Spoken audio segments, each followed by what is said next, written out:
welcome to the weekend panorama from Doha in Qatar. And to be precise, my location is at Qatar, just near the beachfront. My guest is Mo Ibrahim Sega. Mo, welcome to the weekend panorama. Thanks very much, Mr. Malik. I'm glad to be here speaking to you. And yeah, I'm happy to meet a Gambian here in Qatar. It's my first time in the Middle East. And Mo is a head coach in one of the plush gyms in a plush place called Qatar. If you come to Qatar, you're in Doha, and you haven't come to Qatar, then mark my word, you have not been to Doha. Mo, but first of all, can you give me your story, your background? Who is Mo Ibrahim Sega, the head coach at Qatar Club, and how did you begin?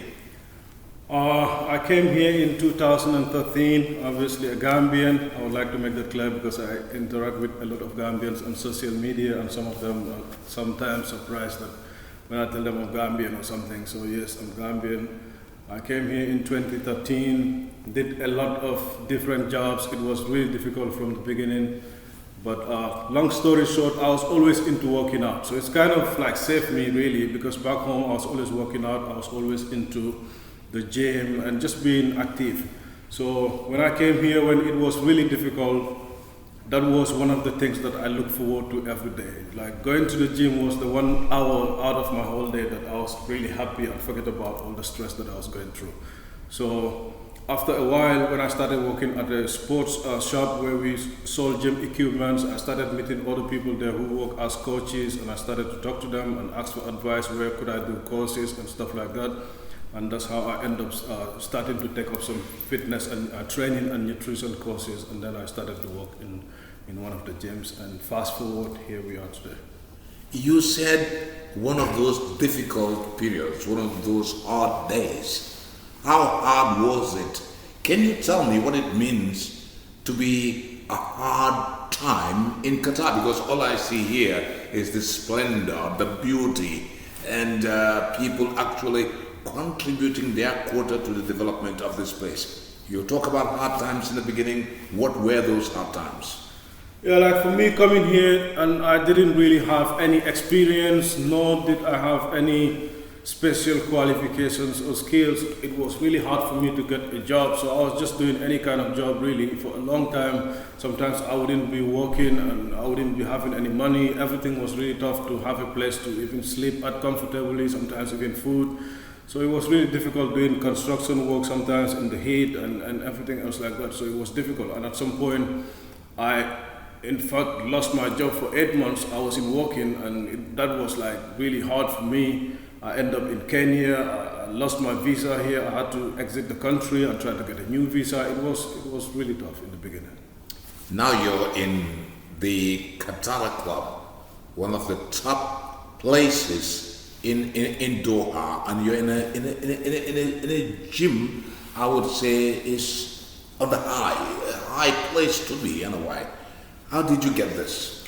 So once I started working at gyms as a coach, because I went through so much hardship to get there, I just didn't want to settle at first. That was my goal, to be a coach in one of the gyms. But once I got that, once I achieved that goal, I was so scared of going back to where I was. I just kept on working and still working to just keep on like moving forward with my life and my career, because I've been through it. So I didn't want to go back to that.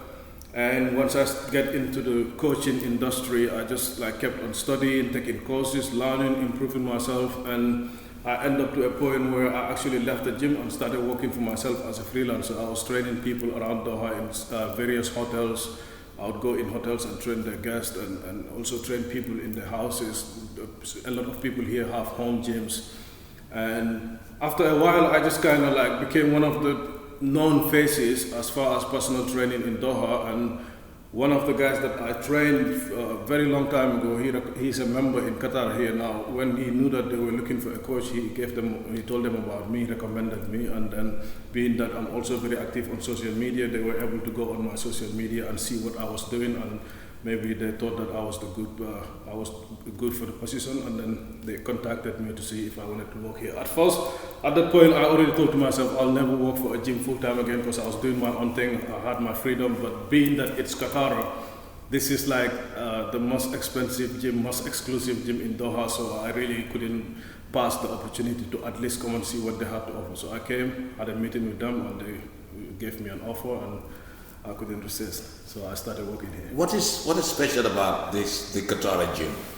So we are not only a gym, it's actually called Qatar Club Spa Social Gym. So we have one of the best spas in the Middle East. You can do all kind of therapy, massage, whatever, facials, whatever people do at spas we have here at a very high level, very experienced and well-trained staff there.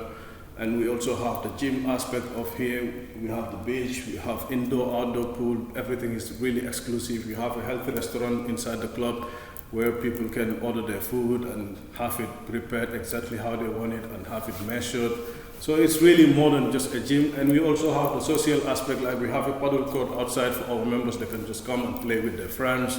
We have chairs and beach beds outside where people can just hang out. So a lot of people come here, even if they're not working out, they just come here to meet with their friends, have some good food, have a coffee, enjoy the beach. So this is something that you can't find in any other gym in Doha, because mostly they might have one or two things, but we have a place where you can be here all day, every day without being tired of it. Like for myself, even on my day off, I still come here because it's that nice. I just come here, chill out, have my food, and it's really great. It's more than just a gym.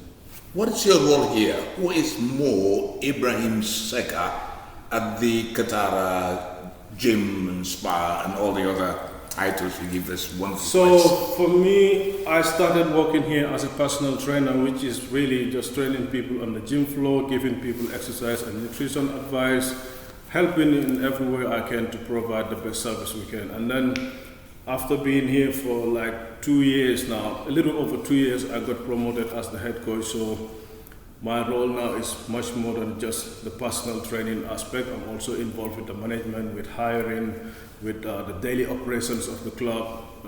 When other coaches, I'm really looking after other coaches and just try to help the club be the best that we can be. So yeah, the daily operations of the gym, specifically the fitness department, I'm looking over that.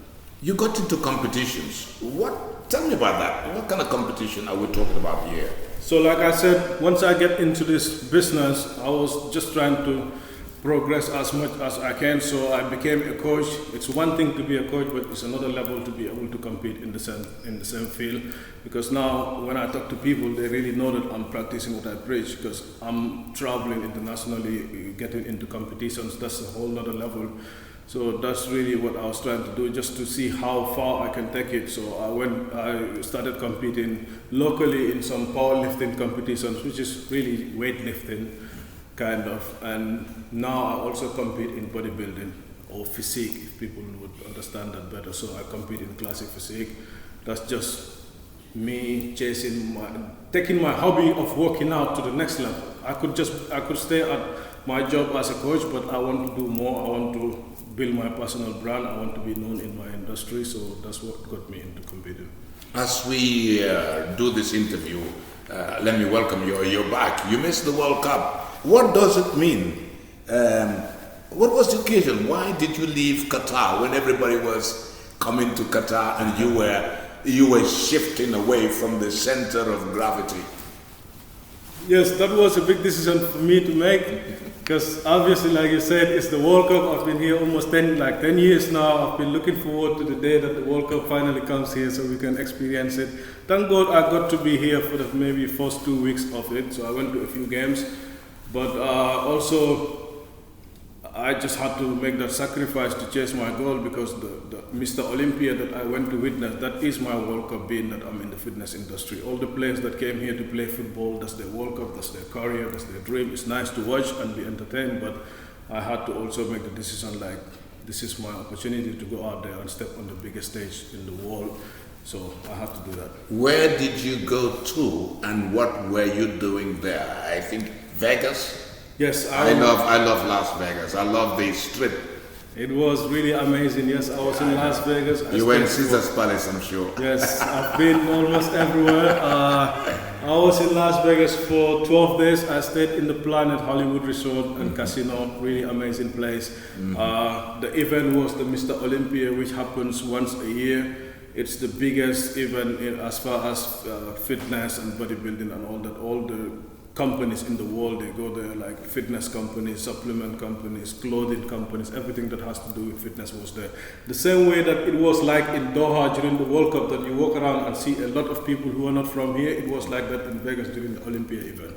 It went on for a whole week, and you go outside and you know that there's something going on. A lot of people ask me, what's happening here? I see a lot of new faces, everybody's wearing Olympia clothing and stuff, so it was huge. It was really big. What was the experience for you, being in Vegas, being among these athletes as well? Yeah, it's still almost unbelievable for me. It's like I'm still in a dream. I'm in the clouds right now. Like I'm still trying to let everything sink in, because knowing where I started and when I got into fitness and working out, I was looking at these people on posters and on the internet 10, 15 years ago, and they were like, how is that even possible? So for me to get to a point where I'm able to sit with these guys and have conversation, and they give me compliments on my hard work and like, man, just keep going, you have everything it takes. To hear that from some of these people that I was looking up to, like when I was a kid, looking at books and magazine covers and everything like that, that was like unbelievable. I still cannot believe it. Going to the competition was one thing, but meeting and speaking to these people in real life was something else. Like I'm still trying to get a grasp of it. You're listening to the Weekend Panorama on AfriRadio 107.6. My guest is Mo Ibrahim Seka.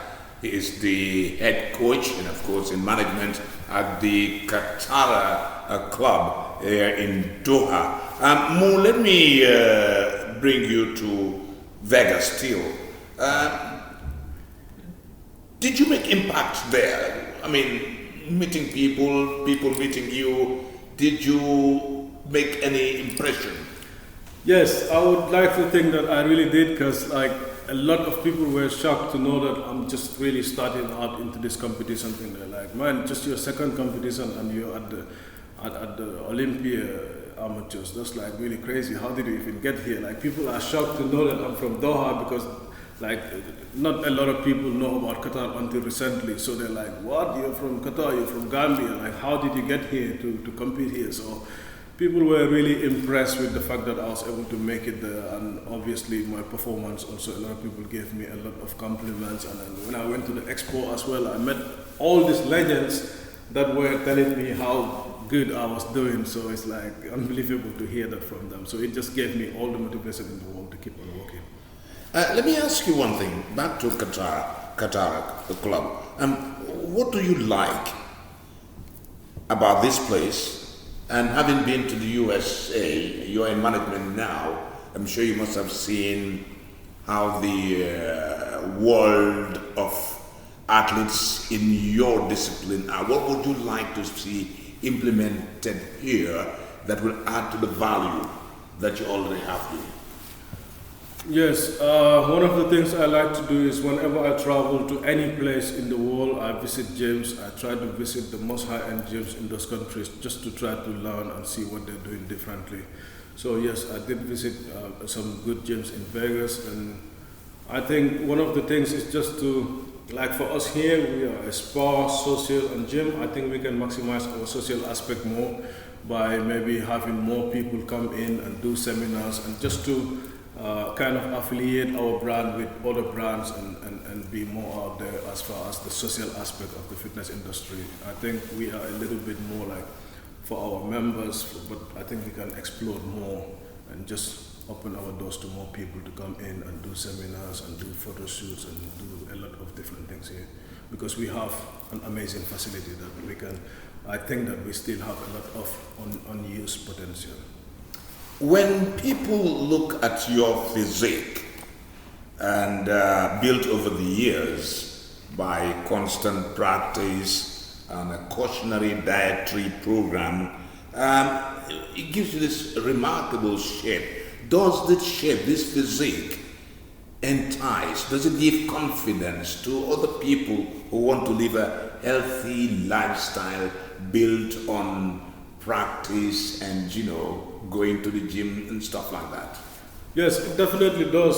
Being that I'm a coach, I think it's good to look like what I'm trying to sell, because if I have a big belly and I'm not feeling well, it's going to be hard for me to tell anyone that I can help them feel better or look better. So I feel like I'm a walking ambassador of myself and my business.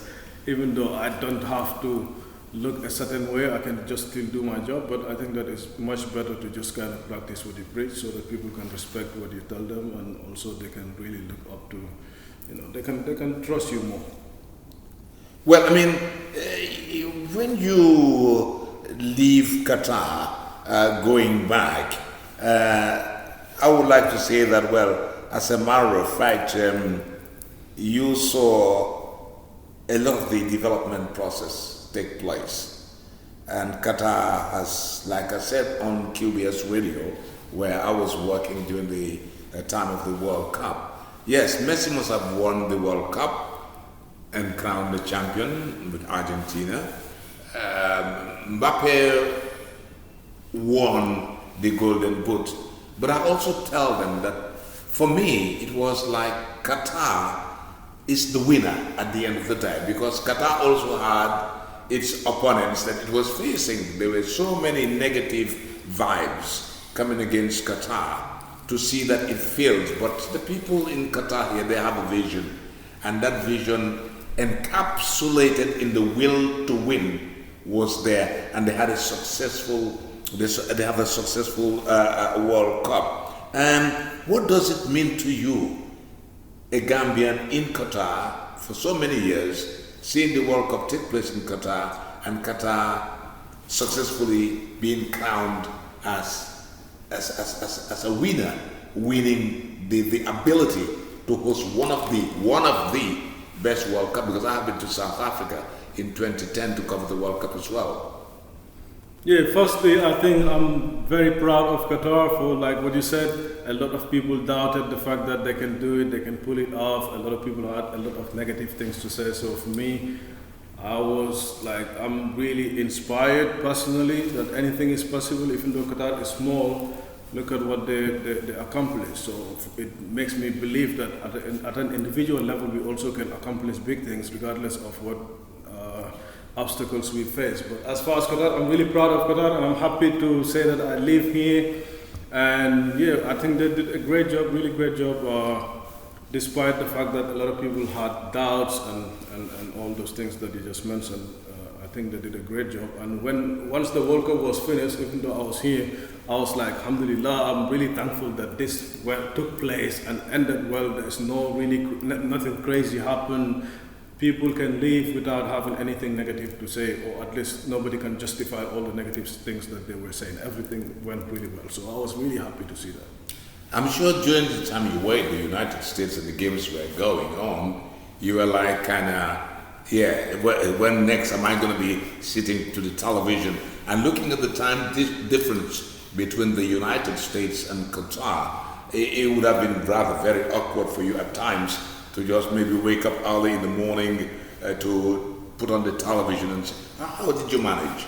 You watched some games, of course. To be frank, I didn't really watch any games while I was away. I just got to watch a few snaps here and there when I would go to a restaurant or a coffee shop to get something to eat, and there would be the game on TV. I would watch something, but I was very preoccupied with my whole competition, and I was just really focused on that. So I was keeping up with what was happening, just looking at the internet, but I didn't really sit there and watch a whole game, even though I saw a few things. And I also spoke to a lot of people about the World Cup and about Qatar, because that's one thing. Every time I've been to a few countries since I came here, and every time I go out to another country, when people know that I'm from Qatar, they have so many questions for me. They always want to ask things. So being that the World Cup was here, I had so much explaining to do about Qatar in Vegas, because people just want to know what's going on, what the media was talking about, if it is true. So it was interesting.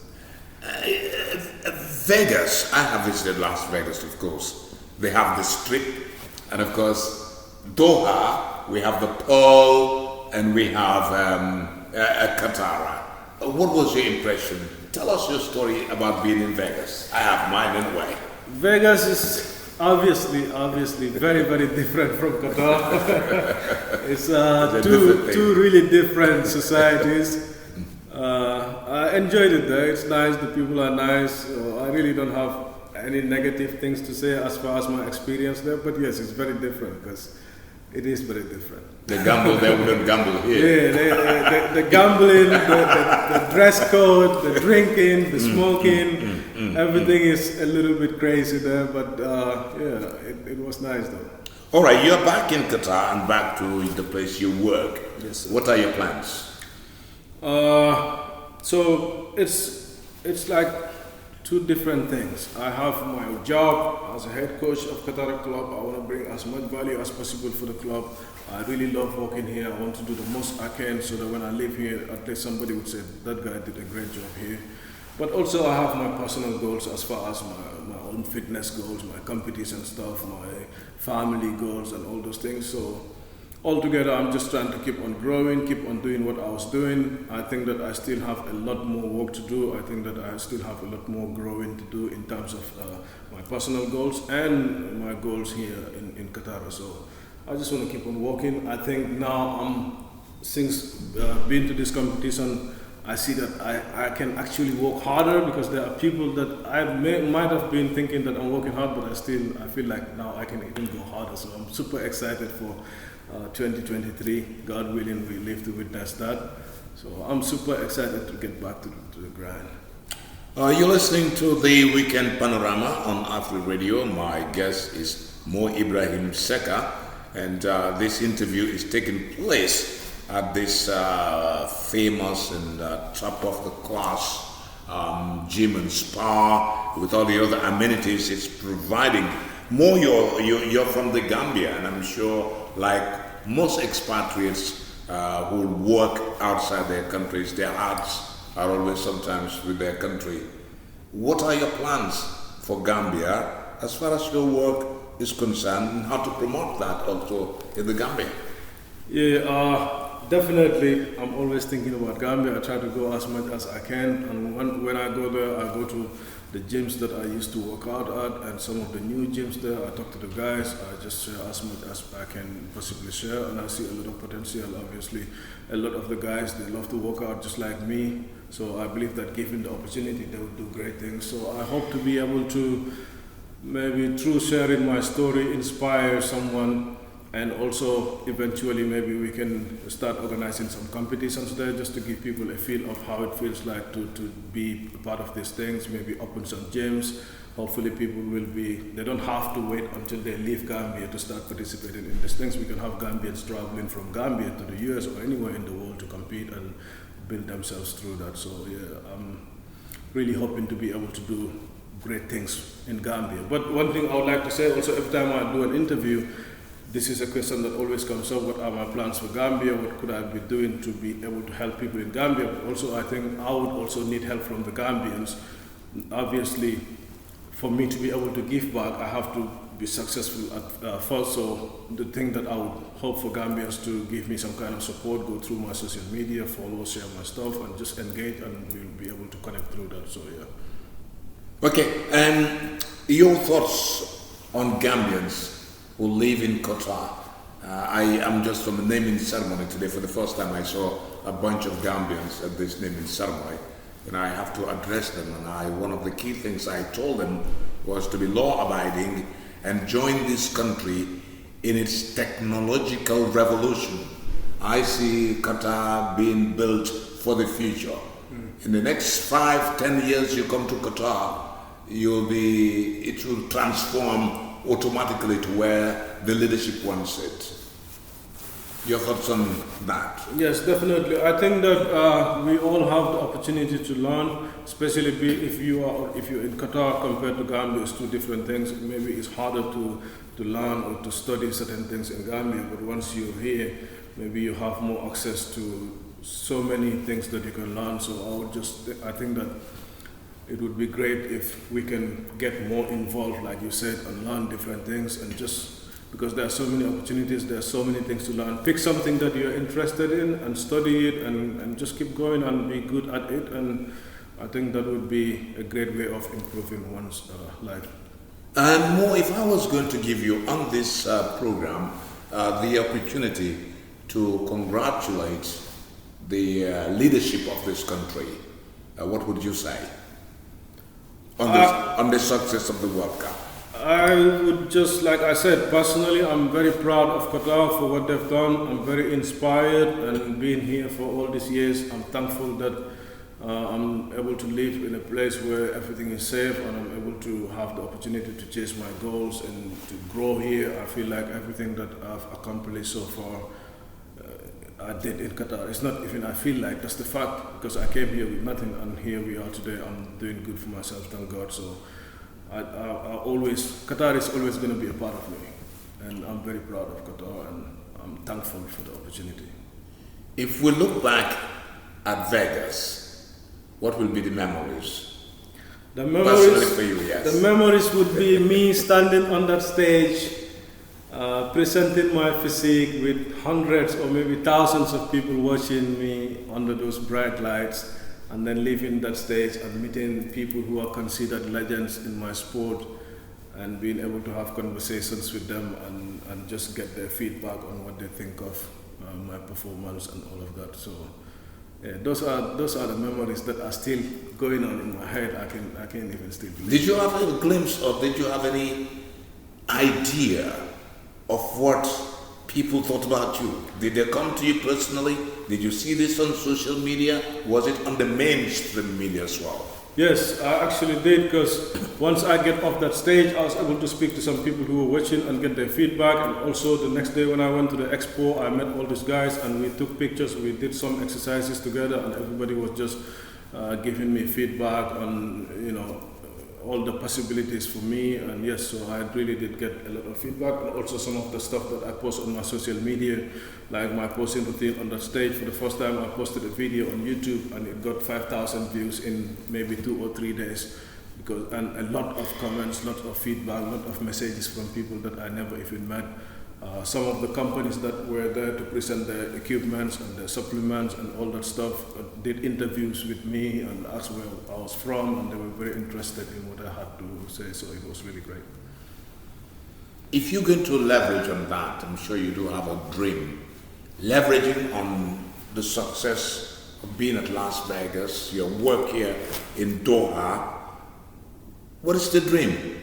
What would you want to see here in the next 5 years about Mo Ibrahim Seka?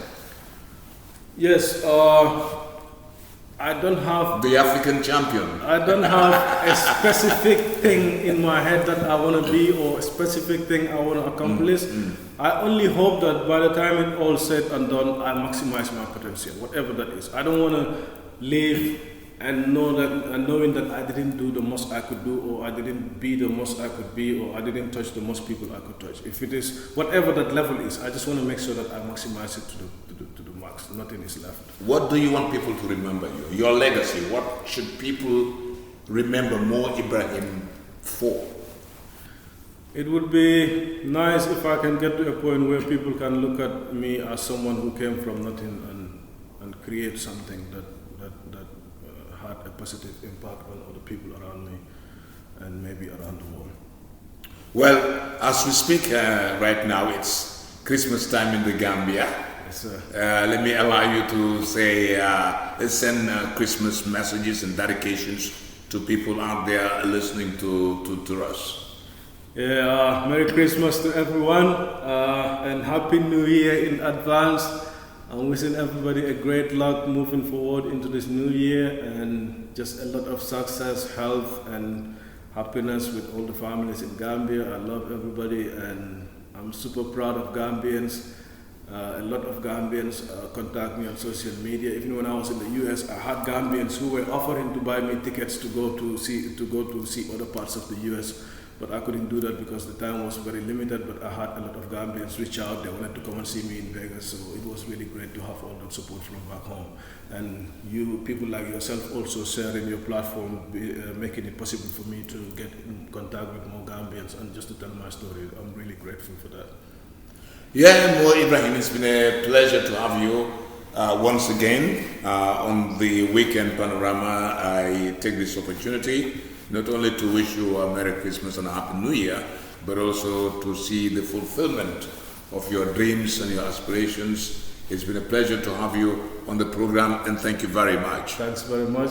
I really appreciate your time. You don't really have to do this. I can't even believe that I'm sitting here with you and just having this conversation right now. Thank you very much. Pleasure. Thank you. You've been listening to the Weekend Panorama from AfriRadio 107.6. From me, Malik Jones. Have a Merry Christmas and a Happy New Year, and we'll be seeing in 7 days' time, and bye-bye.